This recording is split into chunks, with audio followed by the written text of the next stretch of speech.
911, do you have an emergency? Today on Rescue 911. On Rescue 911, a young girl is kidnapped. And everybody always thinks, well, something like this doesn't happen to your family. It does. It happens. And the township rallies together to track her down. I knew that if they didn't get her quickly, that they wouldn't get her. Before time runs out. It's not very often that you find a kidnapped victim still alive. Then, the next Rescue 911.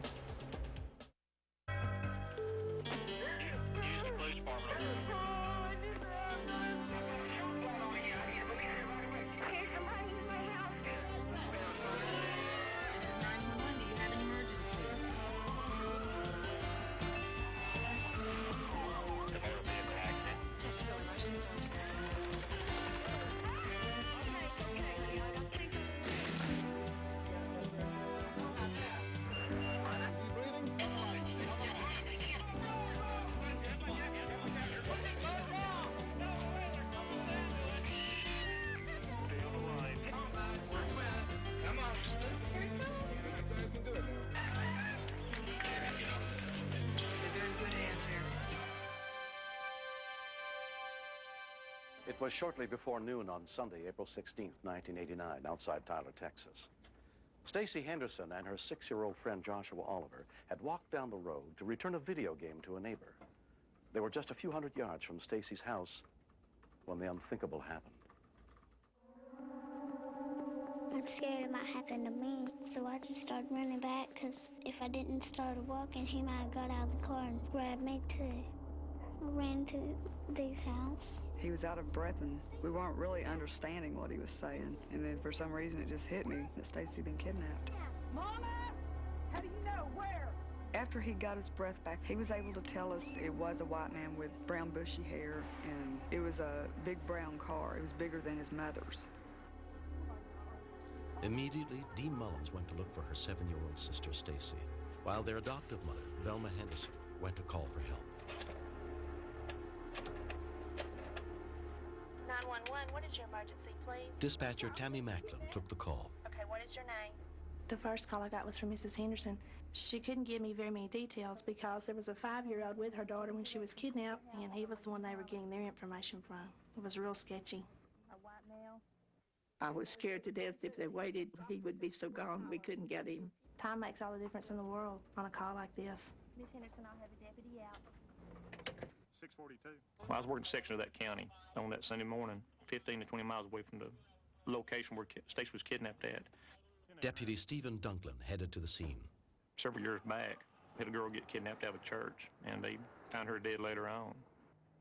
It's not very often that you find a kidnapped victim still alive.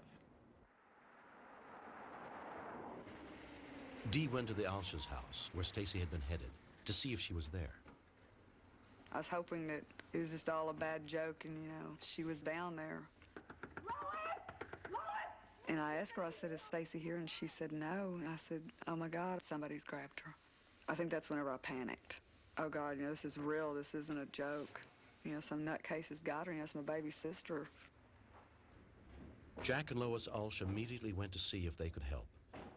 The entire family jumped into our car, and we went roaring out of the driveway back towards the Hendersons' house, knowing that someone had Stacy, but not knowing who it was. We don't know any direction of travel that the suspect may have taken Stacy in. There's nothing but back roads in that part of the county. Nothing but back roads, dirt roads, blacktop roads. He could have turned left instead of right. It's a big county. Smith County All Units 1063 reference possible kidnapping. That's why when something like this happens, we pick up the phone and we notify all the agencies we can. Deputy Bobby McGee responded. Myself and Deputy Brewer were assisting another officer serving a civil paper when the call came in to Deputy Dunklin to proceed on a kidnapping charge. So myself and Alvina Brewer went ahead and proceeded out. Okay, Josh, I know you're real scared. While Jack carefully questioned Joshua, Lois relayed the information they were gathering to Dispatcher Macklin. Jack then went to gather neighbors for a search party.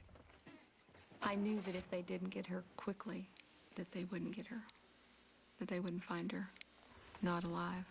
So I started calling neighbors I just got the phone book. I called one by one every neighbor I could think of and told them briefly what happened and asked them to please get in their vehicles and just hit the roads because we didn't know which way they went. Stacy's been kidnapped. As I went house to house and as my wife called other people in the area and alerted them, there were probably as many as 40 or 50 people out on the road. And all of a sudden there was a lot of traffic around the Hendersons. Some would drive around for a while and then they would come back to see if anything had happened. They just seemed like they materialized out of the trees. We couldn't imagine how they had all learned about it so quickly. We were certainly glad they were there and willing to help. Josh's mother, Lisa Oliver, comforted her friend Dee. We talked a lot. You know, we was walking down the road and everything, we were talking, and we were trying to convince each other that, you know, she was going to be okay. There was just so many things running through my mind. Where is she? Is she okay? Has he killed her? You know, has he molested her in some way? And everybody always thinks, well, something like this doesn't happen to your family. I got news for them. It does. It happens. And it can happen to anybody, no matter where they live, whether it's in the middle of the city or the sticks. It can happen. When we continue. It's like somebody reaches in, you know, pops your chest open and grabs your heart and just yanks it out. I don't know. There's something about it. Windows down, stereo thumping, sunroof open, just you and your boys just cruising. Knocking back some juice boxes, heading to a pizza party. Cruising. That's why I bought a Saturn.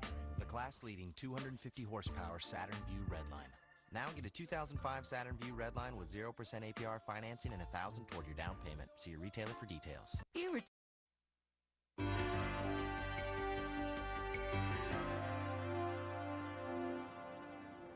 It took us about 15 minutes to get to the location where she was kidnapped at. First thing I asked was who saw the incident. Josh, you said your name is Josh? Josh, come on back to the back of my car. I need to talk to you just a second. Joshua said that he had never seen the man before. He had never seen the car before. It was a brown four-door. Hey, what was he wearing, Josh? A blue shirt. Okay. He said the man had black hair, blue shirt, blue pants. While I talked to him, he never cried. His voice never wavered or quivered. Smart little man. Okay, do you have a beard, mustache, anything? Had Brown hair? mustache. It was a mustache? Okay.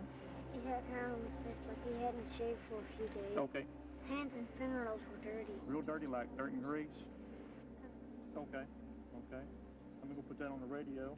Josh, you did real good, okay? Josh was very clear in what he had told us about what the suspect was wearing, which enabled us to intensify our search more. 642. It's like somebody reaches in, you know, pops your chest open and grabs your heart and just yanks it out. Smith County All Units 1063 reference additional information. Suspect is a white male, approximately 6 foot, dark brown hair. Will have a mustache and some facial hair. Suspect will have dirty hands. Should be wearing a blue shirt and blue jeans. Driving a large brown car. Following proper police procedure, deputies Brewer and McGee set up a stakeout at a key intersection. We had decided to stop every brown car that came through. Okay, we got a brown vehicle coming. I guess we'll stop. Yeah, we'll stop him. As soon as we pulled in behind him, we noticed him accelerate. He was coming up on a stop sign. We turned on red lights and sirens in an attempt to stop him. He accelerated more.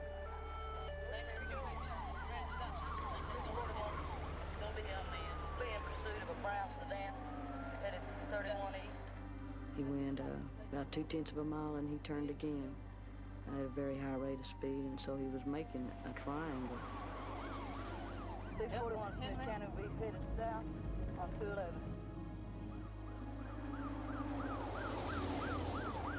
We got it.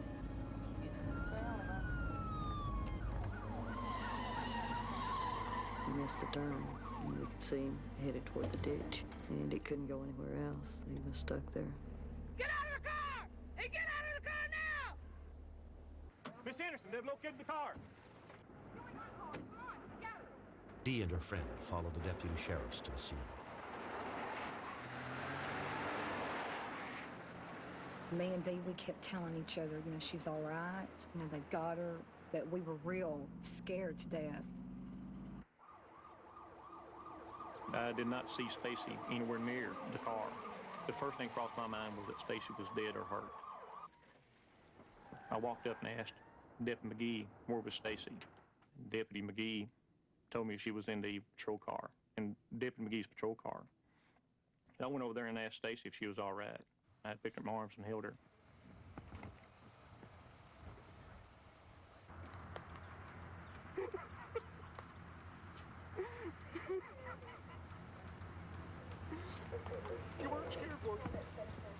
We're not supposed to let our emotions come in contact with our work, but in a situation like that, it's hard to do, especially with young kids. You just can't do it. I recognized the suspect. He had lived in our neighborhood for several years.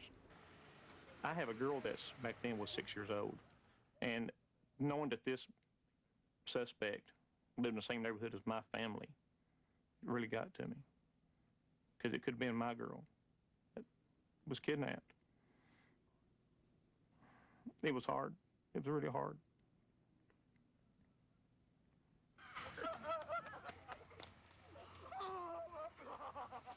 I was so happy just to see her, and I was wanting to hold her and know she was okay and know that I would have her, you know, for hopefully many more years. Deputies found a knife on the suspect and duct tape in a club in the brown sedan. The driver was convicted of aggravated kidnapping and sentenced to life in prison. Stacy returned home to her family. Everybody's running up to me like, Stacy, are you okay? And what did that man do to you and all that? I felt real glad because she was my friend. Nearly a year later, Stacy's life is slowly returning to normal. Well, she's a bit nervous. She doesn't sleep as well. She still wants to sleep with me all the time.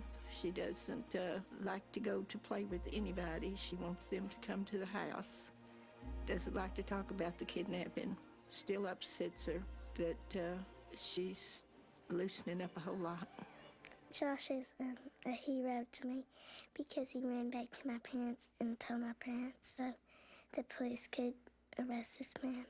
Joshua had enough presence of mind to get the description of the suspect and get it down to almost perfect. He's what saved Stacy. It wasn't even a quarter mile from our house, you know, she was just barely out of sight from us. The one thing that my family learned, you have to watch them because you never know what's going to happen. And you're the one that's put on this earth to protect them. You know, if you're not there, who's going to be?